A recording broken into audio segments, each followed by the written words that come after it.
हम लोग बात कर रहे हैं एस ब्लॉक की। तो एस ब्लॉक में हमें जो डिटेल करनी है किस तरीके से करनी है, देखो एस ब्लॉक में सबसे पहले तो पीरियोडिक टेबल के दो ग्रुप्स आएंगे। एक होगा आपका ग्रुप नंबर 1 और दूसरा होगा ग्रुप नंबर 2। ये ग्रुप नंबर 1 को फर्स्ट ए बोलते हैं मेंडलीव की पीरियोडिक टेबल में, ग्रुप नंबर 2 को सेकंड ए बोलते हैं मेंडलीव की पीरियोडिक टेबल में।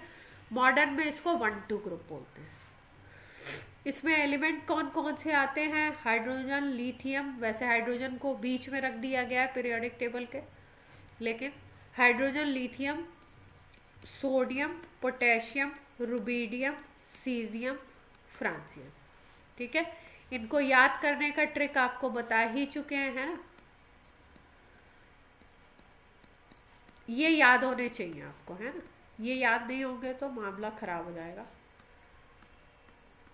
कुछ चीजें हैं जिनको याद करते चलिए। ग्रुप 2 के एलिमेंट की अगर हम बात करें तो बेरिलियम से स्टार्ट होता है। बेरिलियम, मैग्नीशियम, कैल्शियम, स्ट्रॉन्शियम और बेरियम होता है, और रेडियम। ये जो लास्ट वाला एलिमेंट है, यहाँ फ्रांसियम और यहाँ सेकेंड ग्रुप में रेडियम, ये दोनों रेडियो एक्टिव होते हैं। तो कोई भी रेडियो एक्टिव एलिमेंट है तो अल्फा, बीटा, गामा रेस को एलिमिनेट करेगा, अपने अंदर से निकालेगा, एमिट करेगा।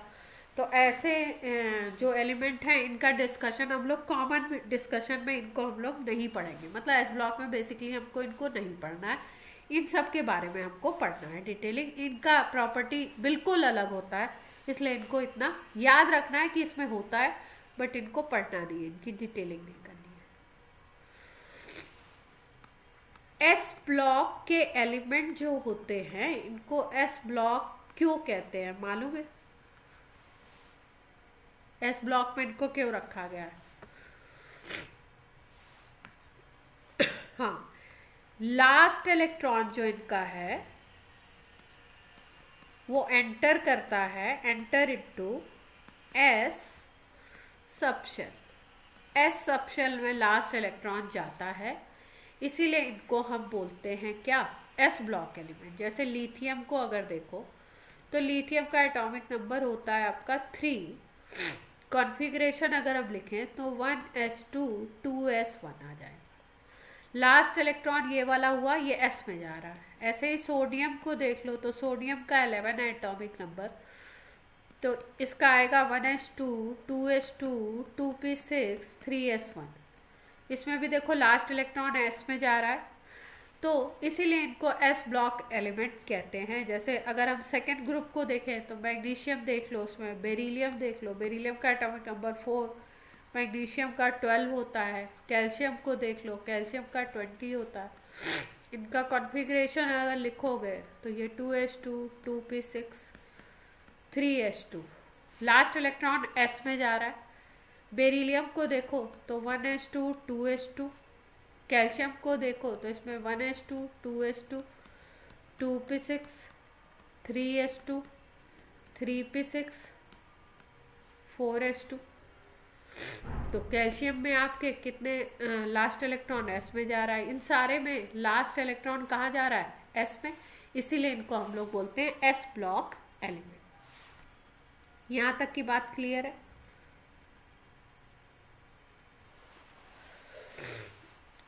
अब सेकेंड पॉइंट कि इनको जो एस ब्लॉक में जो दो ग्रुप हैं, इसमें से फर्स्ट जो ग्रुप है उसको हम लोग बोलते हैं एल्कली मेटल,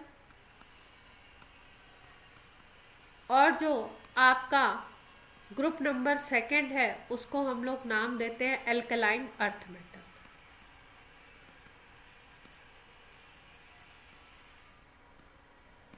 ये वाले जो एलिमेंट थे ये ज्यादातर अर्थ से निकाले, अर्थ क्रस्ट से निकाले गए थे,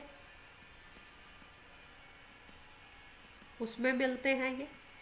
एल्कलाइन इसलिए बोला गया क्योंकि इनका नेचर बेसिक होता है।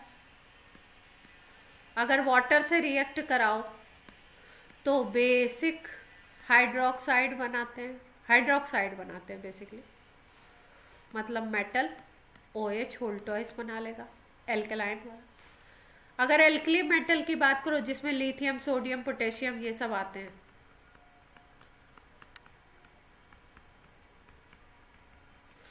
तो इनको एल्कली इसलिए बोलते हैं, एल्कली मेटल इसलिए बोलते हैं क्योंकि इनको अगर आप वाटर से रिएक्ट कराते हो तो ये एल्कली बनाते हैं, बेस बनाते हैं।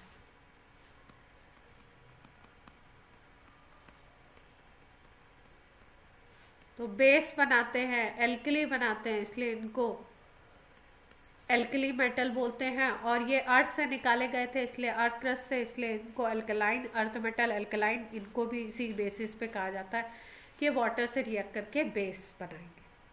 क्लियर है बात इतनी?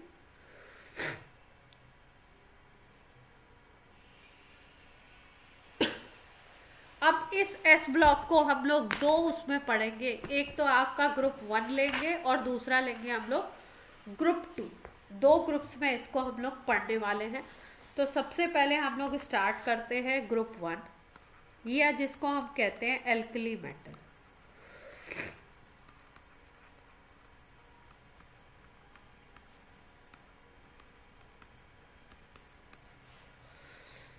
एलिमेंट है लिथियम, सोडियम, हाइड्रोजन भी दे देते हैं कभी कभी, कोई कोई बुक्स लिखती है hydrogen, lithium, sodium, potassium, rubidium, caesium, francium.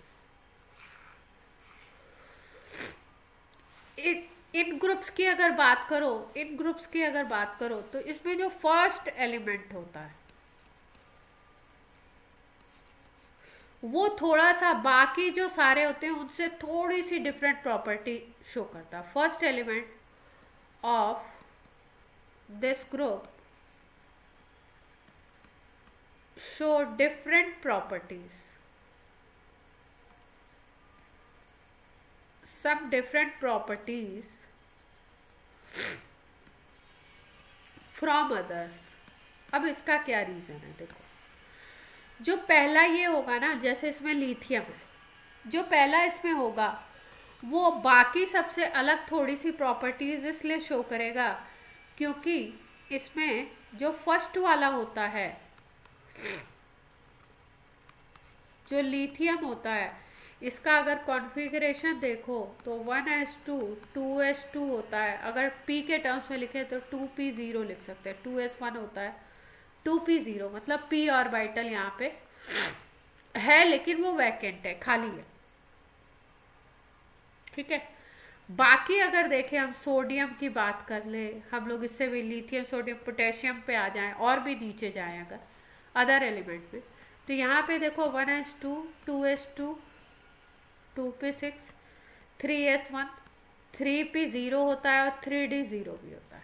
इसमें d भी ऑर्बिटल होता है, इलेक्ट्रॉन नहीं होते उसमें लेकिन 0 पे होता है। पोटेशियम की बात करो तो 1s2 2s2 2p6 3s2 3p6 4s2 4s1 4p0 4d0, ये सब होते हैं। यहाँ पे 3d0। तो अगर बात की जाए, देखा जाए, क्योंकि सेकेंड शेल में d ऑर्बिटल होता नहीं है, तो लिथियम से नीचे अगर जाओ तो सब में d ऑर्बिटल होता है। s में इलेक्ट्रॉन होगा लास्ट वाला, लेकिन p भी होगा, खाली d भी होगा। तो लास्ट शेल में सब में d ऑर्बिटल होते हैं, लेकिन इसमें लास्ट शेल में d ऑर्बिटल नहीं होता क्योंकि 2d पॉसिबल नहीं है, 2d प्रेजेंट नहीं होता। ठीक है। तो लिथियम इस वजह से भी क्या होता है, due to absence of d orbital, lithium show different properties, कुछ अलग प्रॉपर्टीज शो करता है। क्यों? क्योंकि इसमें d ऑर्बिटल नहीं होता। दूसरी बात, लिथियम का दूसरा जो रीजन है, इसका साइज बहुत छोटा होता है। ड्यू टू स्मॉल साइज, इसका साइज बहुत छोटा होता है, तो साइज छोटे होने की वजह से भी कुछ अलग तरीके की ये प्रॉपर्टीज को शो करता है। अब जो भी आयन बहुत छोटा होगा ना, उसमें एक और कैरेक्टर अलग तरीके का पाया जाएगा। थर्ड जो रीजन है वो ये है कि लिथियम में हाई आयनाइजेशन एनर्जी होती है, हाई आयनाइजेशन एंथैल्पी होती है। मतलब अगर इसको आयनाइज कर रहा है तो थोड़ा सा एनर्जी ज़्यादा देनी पड़ती है। साइज छोटा है तो न्यूक्लियस के पास में इलेक्ट्रॉन है, तो इसकी आयनाइजेशन एनर्जी भी हाई होती है। बाकी सबकी थोड़ी कम होती है, इसकी आयनाइजेशन एनर्जी भी हाई होती है, इलेक्ट्रोनेगेटिविटी भी हाई होती है। इसकी वजह से ये थोड़ी अलग प्रॉपर्टीज शो करता है। एक और पॉइंट है, अगर हम बात करें कि इसकी पोलराइजिंग पावर भी हाई है। Polarising power of Li+ is high. Polarising power समझते हैं ना, आपको एक रूल बताया था बॉन्डिंग में, फायंस रूल।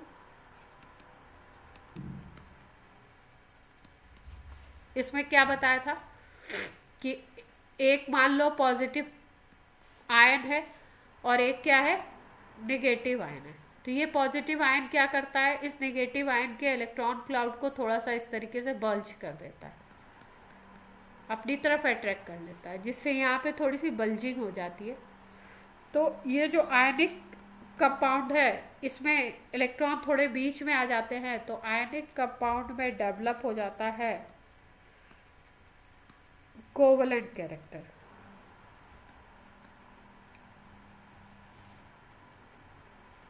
ठीक है, तो ये जो लिथियम प्लस है, इसकी पोलराइजिंग पावर भी अच्छी होती है, मतलब दूसरे माइनस आयन को ये और अच्छा पोलराइज भी करेगा। तो इस रीजन से भी इसकी high ionisation energy, high polarising power, electronegativity, electron को खींचने की पावर, ये सब बहुत हाई होती है, जिसकी वजह से ये थोड़ी अलग प्रॉपर्टीज शो करता है बाकी एलिमेंट से। ठीक है, अब हम लोग जनरल प्रॉपर्टीज की बात करते हैं कि चलो भाई कुछ अलग शो करेगा, लेकिन जनरल जो प्रॉपर्टीज होगी वो क्या क्या हो सकती हैं। तो उसमें अगर हम लोग बात करें तो सबसे पहले हम बात कर लेते हैं कि कौन कौन से सॉल्ट हो सकते हैं या कौन कौन से मिनरल्स हो सकते हैं जिसकी फॉर्म में ये प्रेजेंट होते हैं। जैसे अगर हम लिथियम की बात करें तो लिथियम प्रेजेंट होता है Li, Al, SiO3 इस तरीके का एक सॉल्ट होता है, जिसको हम लोग बोलते हैं स्पोडोबीन। इसके फॉर्म में प्रेजेंट होता है लिथियम। एक और होता है जिसको हम बोलते हैं Li2 Al2 SiO3। यहाँ पे LiAl SiO3 होल ट्वाइस था, यहाँ पे Li2 हो गया, Al2 हो गया, SiO3 होल थ्राइस हो जाएगा। इसको हम लोग बोलते हैं लेपिडोलाइट। तो लिथियम नेचर में एक इस फॉर्म में और एक इस फॉर्म में प्रेजेंट होता है। सोडियम की अगर बात करें तो सोडियम को आप देखो तो कॉमन सॉल्ट NaCl के फॉर्म में होता है, रॉक्स में प्रेजेंट होगा, आपका सी में प्रेजेंट होगा, ये NaCl के फॉर्म में। और भी अगर हम बोलें सोडियम के, तो सोडियम के और भी सॉल्ट होते हैं, जैसे कि एक सॉल्ट होता है, इसको हम लोग बोलते हैं बोरेक्स। इसको P ब्लॉक में भी पढ़ेंगे हम लोग डिटेल में। इसका फॉर्मूला होता है Na2P4O7.10H2। ये होता है बोरेक्स। ये सोडियम का ओर है, बोल सकते हैं सोडियम का ओर। और भी होते हैं सोडियम के, जैसे Na2CO3 हो गया, NaHCO3.2H2O। ये जो होता है Na2CO3.NaHCO3.2H2O, इसको हम लोग बोलते हैं ट्रोना। एक होता है NaNO3, इसको हम बोलते हैं चिली सॉल्ट पेटर।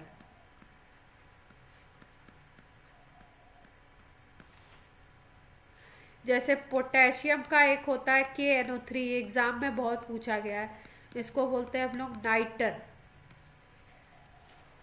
KNO3 को हम लोग क्या बोलते हैं? नाइटर। अब इसी तरीके से अगर हम बात करें कि पोटेशियम कहाँ कहाँ प्रेजेंट होगा, तो ये KNO3 के फॉर्म में प्रेजेंट होगा। पोटेशियम का एक और मिनरल होता है जिसको हम लोग बोलते हैं KCl.MgCl2.6H2O। इसका नाम होता है कार्नेलाइट।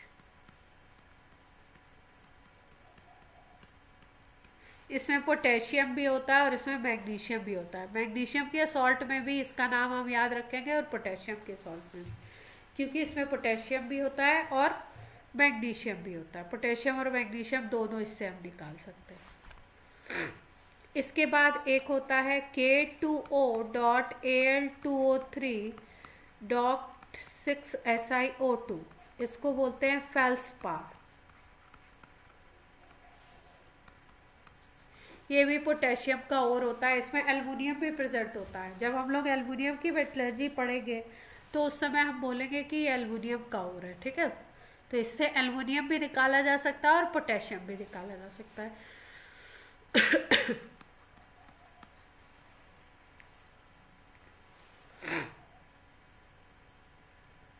इसके बाद अगर हम बात करें कि एल्कली जो मेटल होते हैं इसमें क्या क्या प्रॉपर्टी हमको देखने को मिलेगी, इसकी बात करते हैं। तो सबसे पहली प्रॉपर्टी है जिसको बोलते हैं इलेक्ट्रॉनिक कॉन्फ़िगरेशन। देख रहे हैं हम लोग, तो इलेक्ट्रॉनिक कॉन्फ़िगरेशन में अगर देखो तो आउटर शेल जो होगी या जो वैलेंस शेल होगी उसका कॉन्फ़िगरेशन होगा NS1, मतलब लास्ट शेल में 1 इलेक्ट्रॉन होगा।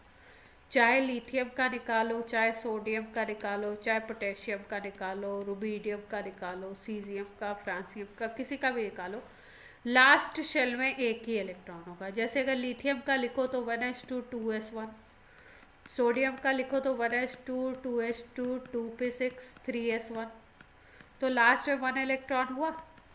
पोटेशियम में आओगे तो यही 4s1 हो जाएगा लास्ट में। रुबीडियम में आओगे तो 5s1 हो जाएगा, और आपका सीजियम में आओगे तो 6s1 लास्ट में, और फ्रांसियम में आओगे तो 7s1। क्लियर होती है बात?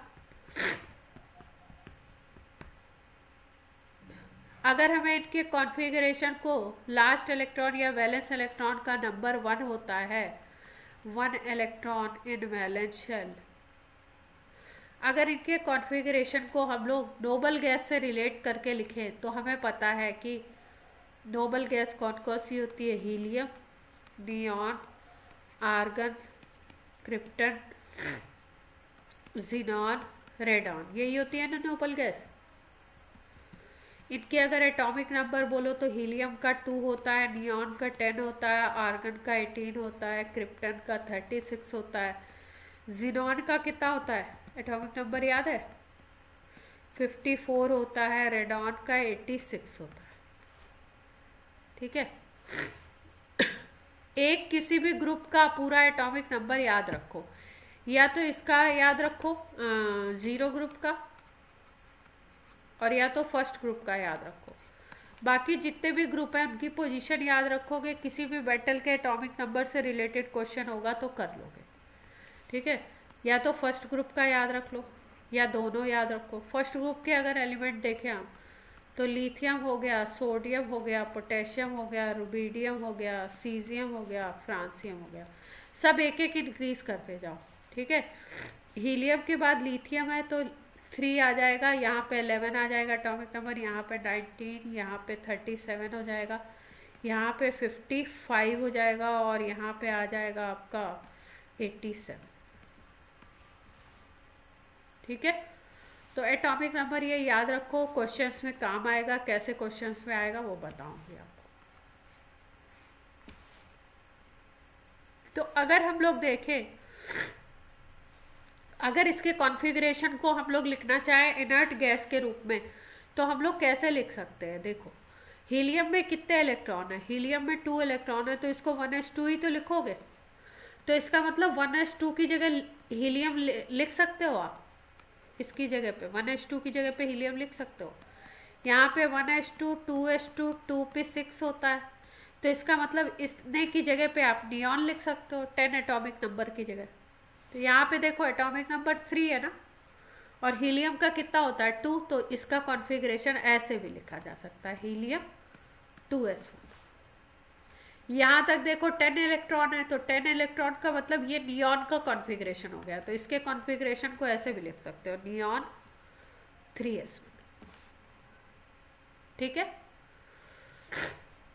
अब पोटेशियम को देखो, पोटेशियम का एटॉमिक नंबर 19 होता है, इसका 11 होता है। अगर ऑर्गन का देखें हम तो ऑर्गन का 18 होता है एटॉमिक नंबर, तो इसके कॉन्फ़िगरेशन को अब ऐसे लिख सकते हैं ऑर्गन 4s1।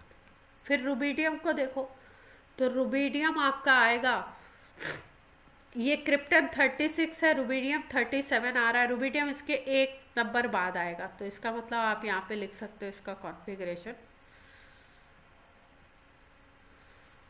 इसको क्या लिख सकते हो कॉन्फ़िगरेशन को आप ऐसे लिख सकते हो। यहाँ पे इसको लिख दो आप क्रिप्टन 5s1, इसको लिखना है तो लिख दो ज़ीनॉन 6s1, इसको लिखना है तो लिख दो रेडॉन 7s1। क्लियर होती है बात। अगर ऐसे कॉन्फ़िगरेशन लिखा हुआ हो तो पहचान लेंगे कि किसका कॉन्फ़िगरेशन लिखा गया है। ठीक है, तो शॉर्ट वे में अगर लिखो तो आप इसको ऐसे लिख सकते हो नोबल गैस जो भी उसके सामने आएगी, और यहाँ पे लिख दो NS1 जो भी शेल है। ठीक, अब ये तो कॉन्फ़िगरेशन था। अब बात करते हैं सेकेंड बात, एटॉमिक रेडियस या आयनिक रेडियस की।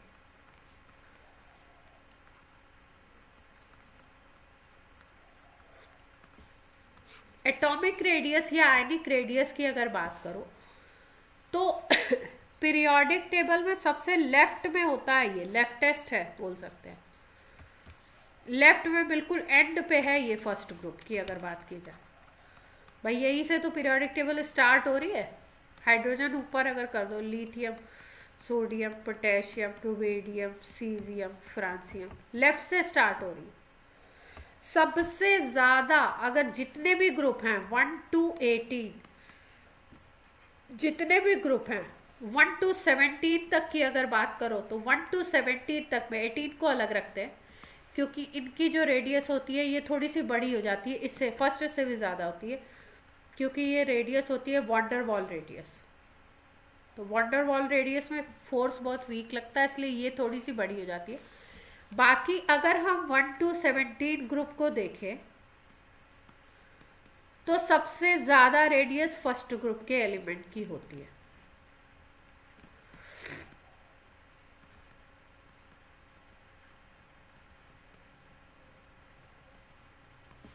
ठीक है, क्योंकि ये सबसे लेफ्ट में प्रेजेंट होता है, इसकी रेडियस सबसे बड़ी होती है अगर हम इधर वालों से कंपेयर करें तो पीरियोडिक टेबल में।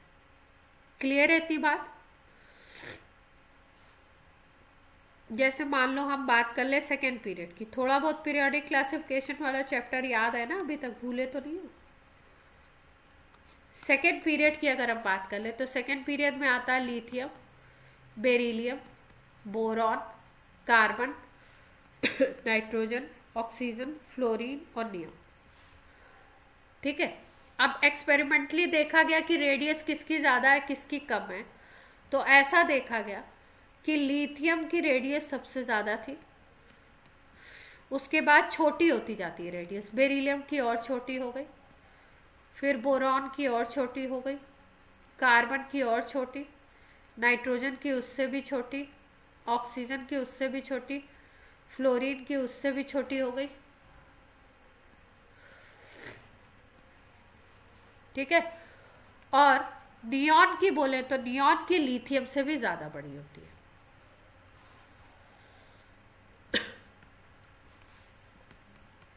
ठीक है, तो यहां से यहां तक अगर हम जाते हैं ग्रुप में, ये फर्स्ट ग्रुप है अपना, ये सेकेंड ग्रुप है, ये 13 ग्रुप है, ये 14 है, ये 15 है, ये 16 है, ये 17 है और ये 18 ग्रुप का एलिमेंट। तो इन सब में 1 2 3 13 14 15 इस तरीके से अगर हम जाते हैं तो हम देखते हैं कि सबसे ज़्यादा रेडियस फर्स्ट ग्रुप के एलिमेंट की है।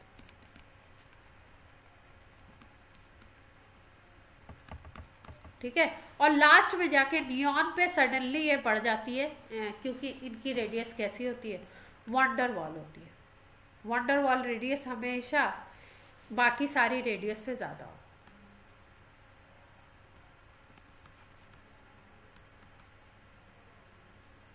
क्लियर है बात? तो क्या याद रखेंगे कि पूरी पीरियोडिक टेबल में जो लेफ्ट में आपके ये हैं इनका एटॉमिक रेडियस सबसे बड़ा होगा।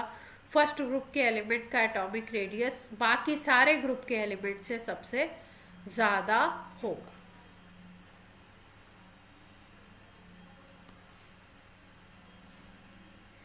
अब बात करते हैं हम लोग कि ये ग्रुप में रेडियस हमने पीरियड में तो देख लिया, लेकिन अगर ग्रुप में हम नीचे आते हैं तो रेडियस कैसे वेरी करेगा। अगर फर्स्ट ग्रुप में ही आप नीचे आ जाओ तो lithium, sodium, potassium, rubidium, caesium, francium में रेडियस कैसे चेंज होगा।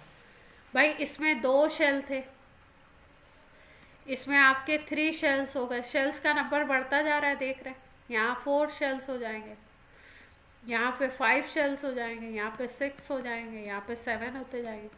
तो जैसे जैसे मान लो ये शेल्स का नंबर बढ़ता जा रहा है तो रेडियस भी तो बढ़ती जाएगी। क्या कहते हो? तो इस ग्रुप में, फर्स्ट ग्रुप में अगर आप टॉप से बॉटम की तरफ आते हैं तो रेडियस क्या होगी, इंक्रीज करेगी। क्यों?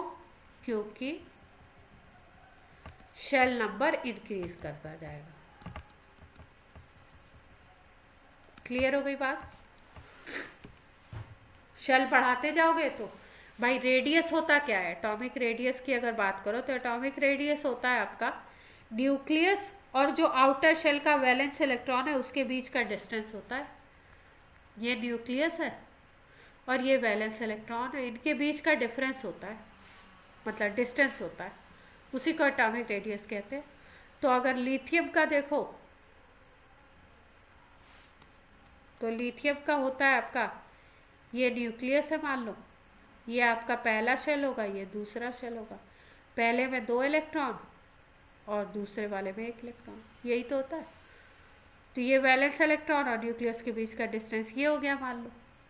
अब अगर हम लोग नीचे आते हैं, मान लो सोडियम पे आ जाओ, तो सोडियम में आपके क्योंकि 3 शेल्स होते हैं भाई, इसका कॉन्फ़िगरेशन 281 होना है, इसका 21 है,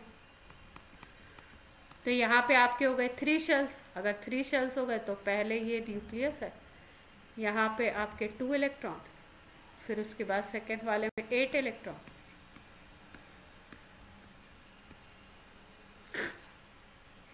और फिर थर्ड वाले में 1 इलेक्ट्रॉन। तो शेल बढ़ता जा रहा है तो न्यूक्लियस और आउटर शेल के बीच का ये डिस्टेंस r इंक्रीज करेगा। क्लियर है बात?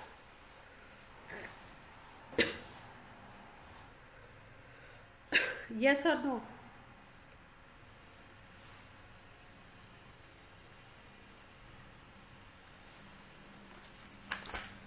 अब रेडियस के बाद अगर बात की जाए आयनाइजेशन एंथैल्पी की,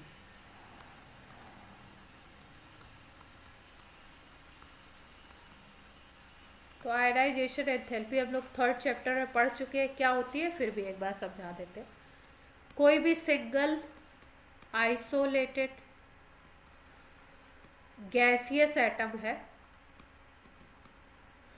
उससे अगर आप 1 इलेक्ट्रॉन निकालते हो, रिमूव करते हो 1 इलेक्ट्रॉन को,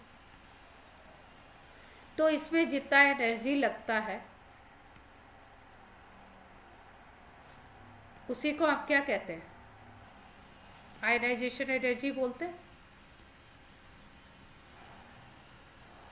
ठीक है, मतलब मान लो M कोई ये मेटल है, इसका 1 एटम है, गैसियस एटम, इससे अगर हम 1 इलेक्ट्रॉन निकाल दें तो ये क्या बन जाएगा, M+ बन जाएगा, M+ गैसियस बन जाएगा। इसमें जितनी एनर्जी लगेगी उसी को हम आयनाइजेशन एनर्जी बोलेंगे। ठीक है।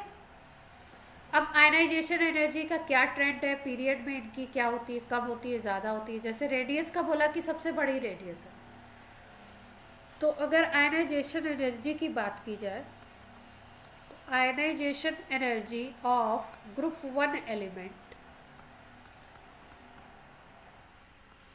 Is lowest in each period. किसी भी पीरियड में ले लो आप, सेकेंड में ले लो, थर्ड में ले लो, फोर्थ में ले लो, फिफ्थ में ले लो, किसी भी पीरियड की बात कर लो, सारे पीरियड में इनकी आयनाइजेशन एनर्जी लोएस्ट होगी। आयनाइजेशन एनर्जी जो होगी वो लोएस्ट होगी, क्यों? क्योंकि इनकी रेडियस हाईएस्ट होती है। ठीक है, क्या रीजन है देखो, ऐसे समझो भाई। मान लो हम बोल रहे हैं ये फर्स्ट ग्रुप का एलिमेंट है, और इधर अब जाते हैं तो सेकेंड ग्रुप का होगा, 13 का होगा, 14 का होगा, 15 का होगा, 16 का होगा, 17 का होगा, और आगे बढ़े तो 18 का होगा। तो बोल रहे हैं इसका रेडियस सबसे बड़ा है। इसका रेडियस, इधर वालों का रेडियस कम है इसके कंपैरिजन में। इसका रेडियस अगर इधर वालों को देखो तो रेडियस छोटा है, तो इसका मतलब न्यूक्लियस और जो आउटर इलेक्ट्रॉन है इनके बीच का डिस्टेंस कम है।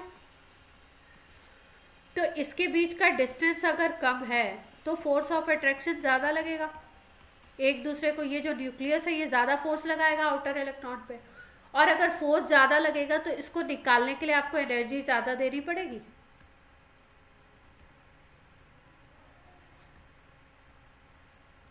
किसके कंपैरिजन में? इनके कंपैरिजन में। इनको क्या है, इनका रेडियस थोड़ा सा बड़ा है इनसे, तो इसका मतलब आउटर इलेक्ट्रॉन थोड़ा सा दूर है न्यूक्लियस से, तो फोर्स ऑफ अट्रैक्शन कम होगा। और फोर्स ऑफ अट्रैक्शन अगर कम लगेगा तो आपको इलेक्ट्रॉन को निकालना इजी होगा।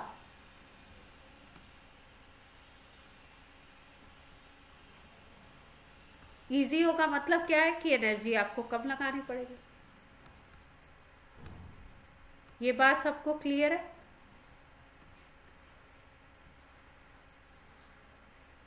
नहीं है तो बोलो। कोई भी दो चीजें हैं, जैसे मान लो हम बोलते हैं कि भाई ये ए पर्सन है और ये बी पर्सन है, यहाँ पे ये सी पर्सन है और ये डी पर्सन है, इनके बीच बहुत अच्छी फ्रेंडशिप है। ठीक है, ये बहुत ज़्यादा फ्रेंडली है, हाई डिग्री की इनकी फ्रेंडशिप है। तो अब अगर किसी को इनमें डिस्प्यूट कराना है, झगड़ा कराना है, तो उसको ज़्यादा एफर्ट करना पड़ेगा ना भाई। यहाँ पे क्या है, एक न्यूक्लियस है, एक आउटर इलेक्ट्रॉन है, इनके पीछे फोर्स ऑफ अट्रैक्शन लग रहा है, यही है फ्रेंडशिप। अगर ये फोर्स ऑफ अट्रैक्शन बहुत ज़्यादा है मतलब फ्रेंडशिप बहुत अच्छी है, तो उसमें डिस्प्यूट कराना है, उनको अगर अलग करना है, इस इलेक्ट्रॉन को रिमूव कराना है, अलग करना है अगर, तो आपको बहुत मेहनत करनी पड़ेगी, बहुत दिमाग लगाना पड़ेगा, बहुत एफर्ट करना पड़ेगा। इसका मतलब, और केमिस्ट्री में एफर्ट का मतलब होता है एनर्जी। तो अगर इस इलेक्ट्रॉन को सेपरेट करना है इसके न्यूक्लियस से तो एनर्जी ज़्यादा लगानी पड़ेगी। मतलब कहीं पे भी अगर रेडियस बहुत कम है तो मतलब न्यूक्लियस और इलेक्ट्रॉन के बीच में फोर्स ऑफ, अगर रेडियस कम है तो न्यूक्लियस और इलेक्ट्रॉन के बीच में फोर्स ऑफ अट्रैक्शन बहुत ज़्यादा होगा। और फोर्स ऑफ अट्रैक्शन अगर ज़्यादा है तो आपको एनर्जी ज़्यादा देनी पड़ेगी टू सेपरेट। इलेक्ट्रॉन को निकालने का मतलब है इलेक्ट्रॉन को अलग करना है न्यूक्लियस से। तो इन दोनों के केस में यही हो रहा है कि यहाँ पे रेडियस बड़ी है फर्स्ट ग्रुप के एलिमेंट की, इसलिए इनके पीछे फोर्स ऑफ अट्रैक्शन कम है। फोर्स ऑफ अट्रैक्शन कम है तो आपको एनर्जी बहुत कम देनी पड़ेगी। थोड़ी सी एनर्जी दोगे तो ये इलेक्ट्रॉन छोड़ के चला जाएगा, निकल जाएगा। यहाँ पे क्या है, अगर इधर राइट साइड में हम जाते हैं किसी पीरियड में, 17 ग्रुप के एलिमेंट के ले लो, 16 के एलिमेंट को ले लो, ठीक है, तो यहाँ पे क्या होगा कि यहाँ पे इलेक्ट्रॉन और इनके बीच का रेडियस बहुत कम है, तो रेडियस बहुत कम है इसका मतलब फोर्स ऑफ अट्रैक्शन ज़्यादा है। फोर्स ऑफ अट्रैक्शन अगर ज़्यादा है तो उसको ख़त्म करने के लिए, उनको अलग करने के लिए एनर्जी ज़्यादा देनी पड़ेगी। तो यहाँ पे आई ई हाई होगा जैसे जैसे हम राइट में जाएंगे, और यहाँ पे आई ई क्या होगा, लो। ये सबसे लेफ्ट में इसलिए इनका आई क्या होगा, लोएस्ट। सबको क्लियर है बात?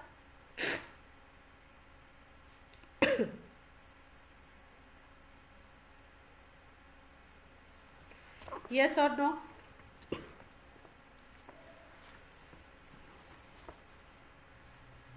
अब अगर हम बात करें, ये तो हम लोग बात कर रहे थे कि किसी पीरियड में मूव करते हैं, अगर हम ग्रुप पे जाते हैं तो आयनाइजेशन एनर्जी का क्या होगा। देखो ग्रुप पे नीचे जाओगे तो रेडियस बढ़ता जाएगा क्योंकि शेल बढ़ेगा।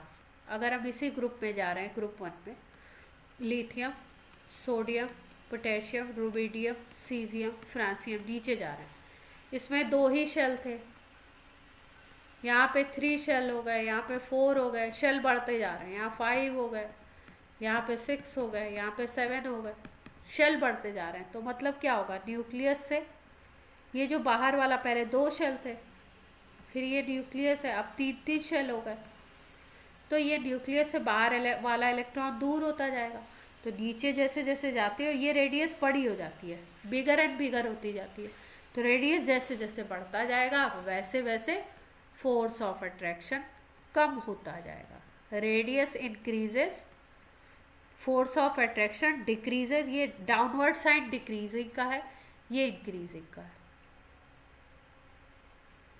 और अगर फोर्स ऑफ अट्रैक्शन कम है तो आपको एनर्जी भी कम देनी पड़ेगी, मतलब जैसे जैसे नीचे जाओगे वैसे वैसे आपका आयनाइजेशन एनर्जी भी डाउन होती जाएगी। तो मोटा मोटा क्या याद रखना है आपको कि अगर लेफ्ट टू राइट जा रहे हो तो आयनाइजेशन एनर्जी को इंक्रीज होना है, और अगर टॉप टू बॉटम आ रहे हो तो आयनाइजेशन एनर्जी को क्या होना है, डिक्रीज। क्लियर?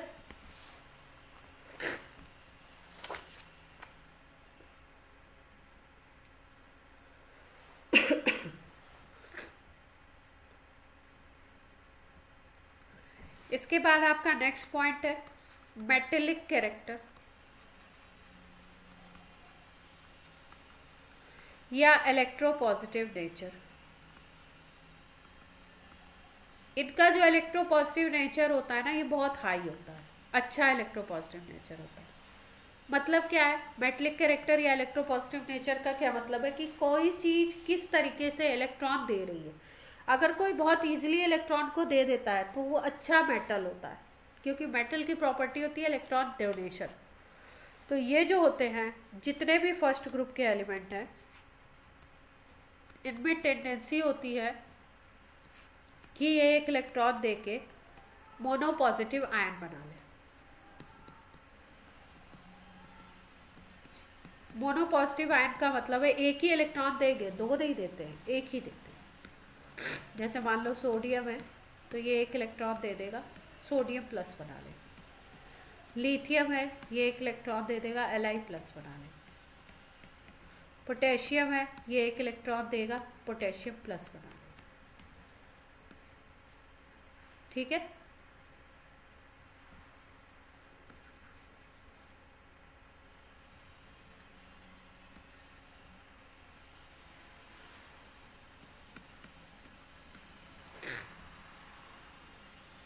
तो क्या मतलब है कि इनमें मेटेलिक कैरेक्टर बहुत हाई होता है। और किस तरीके का मेटेलिक कैरेक्टर है, इनमें कितना इलेक्ट्रॉन देने का टेंडेंसी है, 1 इलेक्ट्रॉन गिविंग टेंडेंसी।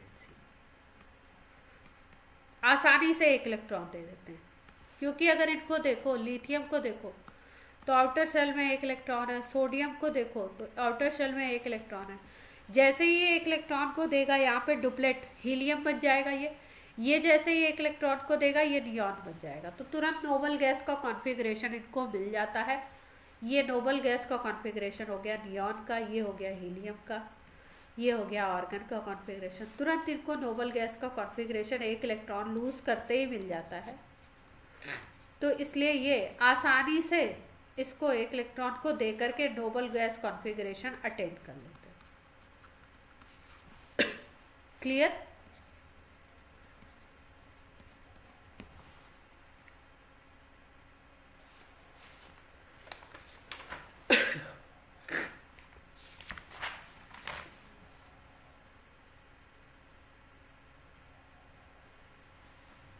अब देखो एक पॉइंट है ऑक्सीडेशन स्टेट। ऑक्सीडेशन स्टेट की बात की जाए अगर ना, तो याद रखेंगे कि एल्कली मेटल केवल और केवल +1 शो करेंगे, ओनली +1 ऑक्सीडेशन नंबर, और कोई ऑक्सीडेशन नंबर ये शो ही नहीं करते।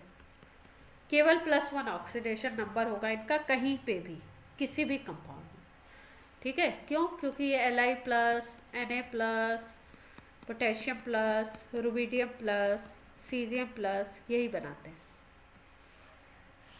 आयनिक कंपाउंड बनाते हैं। और इस तरीके के Li+, Na+, K+, rubidium, caesium plus यही बनाते हैं, और कोई नहीं बनाते। M+ का मतलब मेटल पे एक पॉजिटिव चार्ज। तो याद रखेंगे इसका हमेशा ऑक्सीडेशन नंबर, किसी भी क्वेश्चन में पूछा गया हो अगर ये एलिमेंट हैं तो ऑक्सीडेशन नंबर दिमाग में बैठा के रखना है कि इनका +1 ही होता है।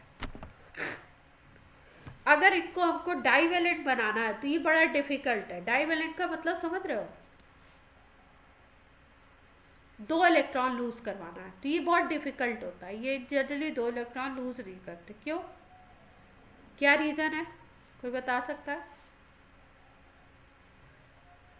वैसे सोडियम है, सोडियम में 281 है, इस इलेक्ट्रॉन को तो ये बड़ी इजीली निकाल देता है अपने अंदर से, और ये 28 बना लेता है।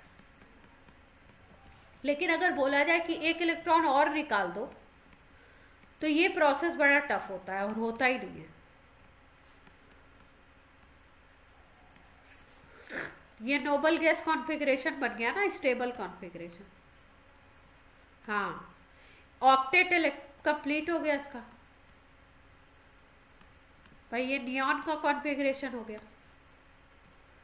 तो अब कोई भी चीज रिएक्ट क्यों करती है, कोई भी चीज, कोई भी एटम प्रोसेस, कोई भी प्रोसेस करेगा तो क्यों करता है? उसका रीजन ये है कि वो अपने आउटर शेल में 8 इलेक्ट्रॉन करना चाहता है। अब ये तो 8 इलेक्ट्रॉन ऑलरेडी हो चुके हैं, स्टेबल है बिल्कुल, तो ये चाहेगा ही नहीं कि एक और इलेक्ट्रॉन इसमें से निकले। अनस्टेबल कोई नहीं बनना चाहता है, सब जो अनस्टेबल होता है वो स्टेबल बनना चाहता है। स्टेबल से अनस्टेबल कोई भी नहीं बनना चाहता, तो ये प्रोसेस नहीं होता। इसीलिए सेकेंड इलेक्ट्रॉन निकालना बड़ा टफ है। इसीलिए अगर कोई बोले कि इनकी सेकेंड आयनाइजेशन एनर्जी क्या होगी, तो सेकेंड आयनाइजेशन एनर्जी बहुत हाई होगी। क्यों? क्योंकि एक इलेक्ट्रॉन निकालने के बाद ये क्या बन गए? नोबल गैस कॉन्फ़िगरेशन इनको मिल जाता है। तो ये आप सोचते ही नहीं है सेकेंड निकालने की। बट अगर आप एफर्ट डालोगे, बहुत एनर्जी लगाओगे, तो एनर्जी बहुत लगानी पड़ेगी, हाई। क्लियर हो गई बात?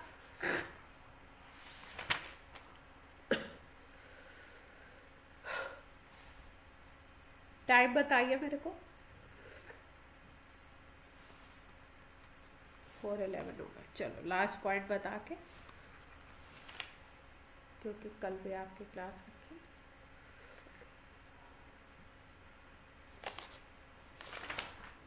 लास्ट है आपका, एक पॉइंट बता देते। मेल्टिंग पॉइंट और बॉइलिंग पॉइंट की अगर बात करो तो इनका मेल्टिंग पॉइंट और बॉइलिंग पॉइंट दोनों ही लो होता है। ठीक है, लो क्यों होते हैं? देखो, इनका जो एटम होता है ना, ये बहुत बड़ा होता है, एटॉमिक साइज बड़ा होता है पीरियोडिक टेबल में सबसे ज़्यादा। ठीक है, तो एटम्स जो होते हैं वही मिलकर के क्रिस्टल बनाते हैं, और जो क्रिस्टल जिसमें एटम्स बहुत बड़े बड़े होते हैं ना, वो एक दूसरे से क्लोजली पैक नहीं हो पाते हैं। तो यहाँ पे पैकिंग बहुत कम होती है, बहुत पुअर होती है, कम नहीं बोल सकते, packing is poor in crystals, इसलिए इनका मेल्टिंग पॉइंट और बॉइलिंग पॉइंट दोनों ही लो होता है।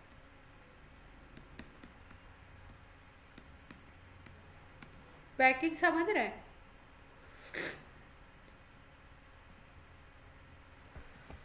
सॉलिड में पैकिंग समझते हैं क्या?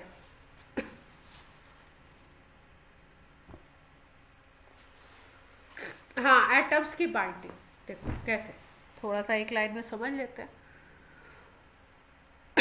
जैसे मान लो कि किसी मेटल का क्रिस्टल है और ये किसी दूसरे मेटल का क्रिस्टल है, ठीक है। अब इसमें मेटल्स के जो एटम्स हैं ये छोटे छोटे हैं, पहले वाले में एक दूसरे के साथ ऐसे अटैच है, स्फेरिकल होते हैं। ये थोड़ा सा अगर रेक्टेंगुलर बन जाए तो मेरा फॉल्ट समझना, होता है स्फेरिकल।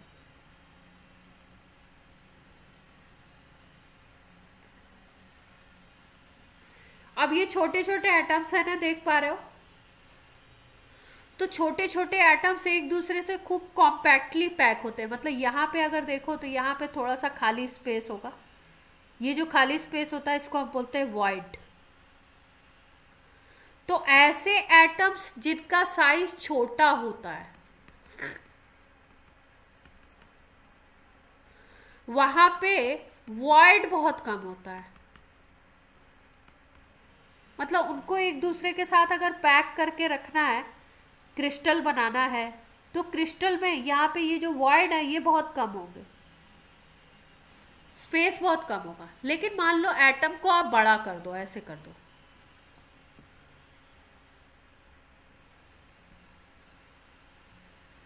एटम को हमने बड़ा कर दिया। अब एक के नीचे एक को अगर रखना है तो एटम बड़ा होते ही देखो ये जो वॉइड है ये बड़ा हो गया ना, देख पा रहे हो? इनके बीच में वॉइड बोलते हैं खाली स्पेस को। खाली स्पेस अपने आप बड़ा हो गया। यहाँ पे देखो छोटू छोटू था, बिल्कुल एटम छोटा था, तो बड़ा कर दो तो वॉइड बड़ा हो गया। अब मान लो और बड़ा कर दो ऐसे,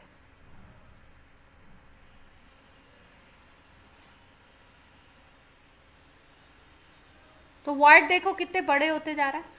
तो एटम का साइज जैसे जैसे बड़ा होता जाता है ये खाली स्थान बढ़ता जाता है, उसमें क्रिस्टल में वॉइड बढ़ते जाते हैं, वॉइड का एरिया या वॉइड का वॉल्यूम बढ़ता जाएगा।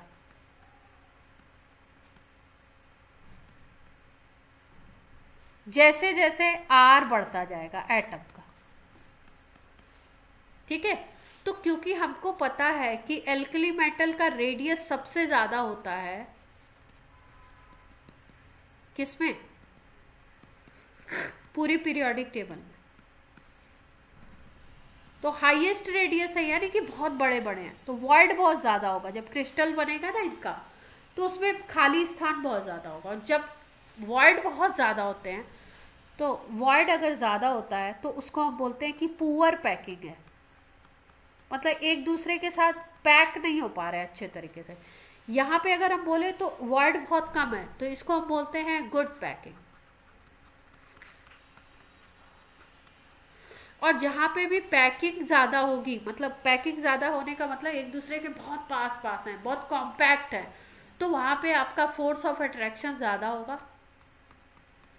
और फोर्स ऑफ अट्रैक्शन अगर ज़्यादा है तो उसको मेल्ट करने के लिए या बॉयल करने के लिए आपको टेम्परेचर ज़्यादा देना पड़ेगा, तो melting point boiling point high हो जाए। लेकिन जहाँ पे बड़े बड़े एटम आपने कर दिए, मान लो ये एल्कली मेटल का है, तो यहाँ पे क्या हुआ, एल्कली मेटल में क्योंकि रेडियस बहुत ज़्यादा बड़ी हो गई, तो रेडियस बड़ी हो गई तो पुअर पैकिंग हो गई, पैकिंग अच्छी नहीं हो पाई, वॉइड बहुत ज़्यादा है। तो पैकिंग अच्छी नहीं है तो फोर्स ऑफ अट्रैक्शन भी कम है, एक दूसरे से पैक नहीं हो पाए, फोर्स ऑफ अट्रैक्शन लो है। फोर्स ऑफ अट्रैक्शन अगर कम है तो थोड़ा सा आप टेम्परेचर दोगे तो बॉयल हो जाएगा, मेल्ट हो जाएगा। इसका मतलब मेल्टिंग पॉइंट बॉइलिंग पॉइंट क्या होगा, लो। समझ में आ गई बात? इसके आगे अब हम लोग कल की क्लास में कंटिन्यू करेंगे, ठीक है। चलिए बच्चा पार्टी, बाय बाय। हाँ हाँ जी।